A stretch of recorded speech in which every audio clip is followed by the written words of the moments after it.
They're happy and they're... Okay, maybe I missed. Yeah, I think maybe you did overspeak. Trails of gunshots fill the night sky above Aleppo. But after months of siege, this time the shots are in celebration. Despite the pouring rain, jubilant residents took to the streets in the government-controlled west of the city. Patriotic songs blasted out from cars and tanks as locals chanted slogans praising the army and their president. I'm really happy. This is Aleppo. This is Aleppo. We're happy with this liberation. We've finally seen the end of the rebel militants. God save Syria and God protect us. You have seen the reports that Aleppo essentially has fallen. I mean, do you all have any statement on that? Well, I mean, we're seeing the same reports that you are. We're seeing the dreadful images that are coming out of Aleppo.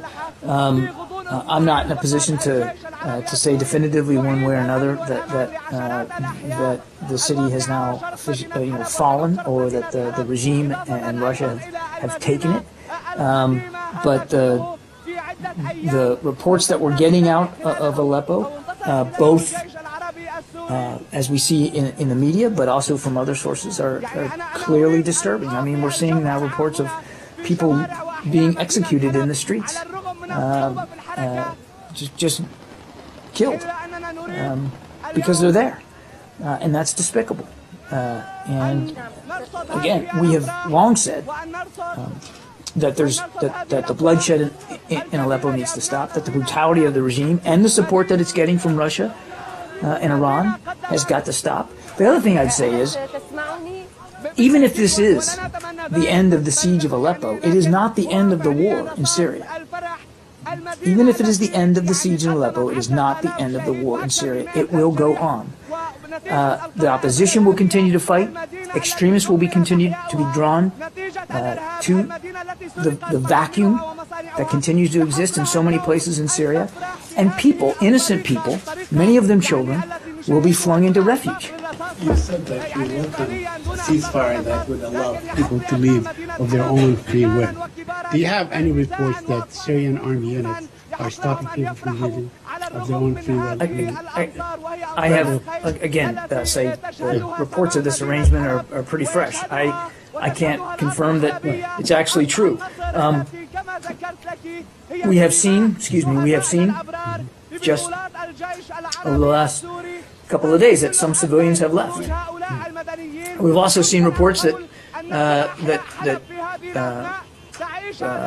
some fighters have left and then disappeared, which is deeply concerning. So I don't know. What, as I understand it, from what this deal, if it's true, would allow armed opposition members to also leave with some of their light weapons. But again, we have to, the proof's going to be in the pudding here. We have to see what happens. Because, there are all these reports about atrocities and so on, and I'm not in any way questioning their possible credibility. But also, I saw other reports where people are jubilant, they're happy to see the army command.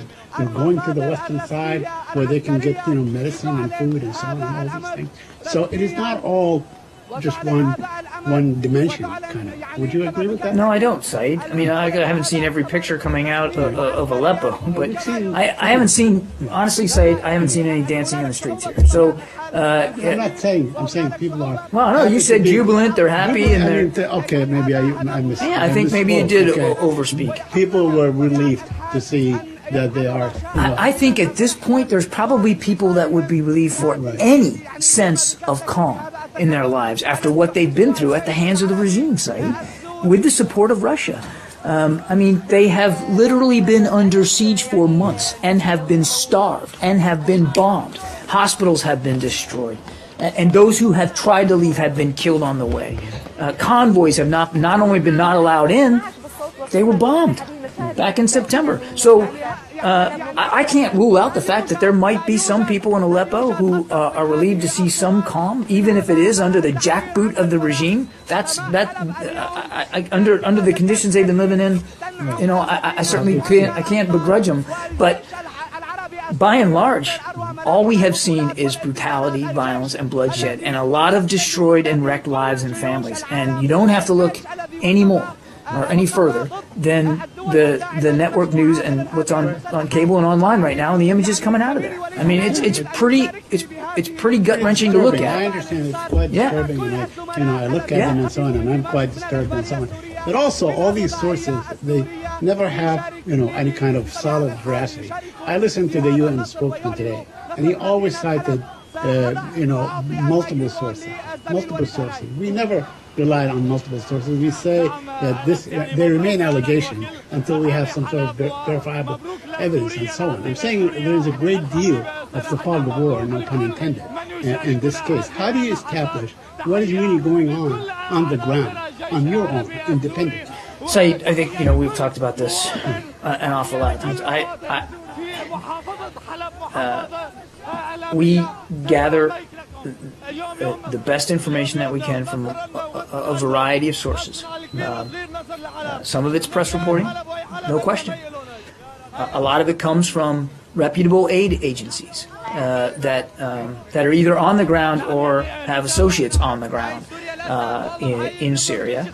And some of it comes from intelligence sources, which I'm obviously clearly not going to get into. And I don't think that it's incumbent upon me or anybody else from a podium to sit there in detail and provide a laundry list of every single individual organization that gives us information. It's a mosaic. And frankly, again, I would encourage you to go flip on CNN today and look for yourself at the imagery that's coming out of Aleppo by a reputable news organization. It's all there for you to see.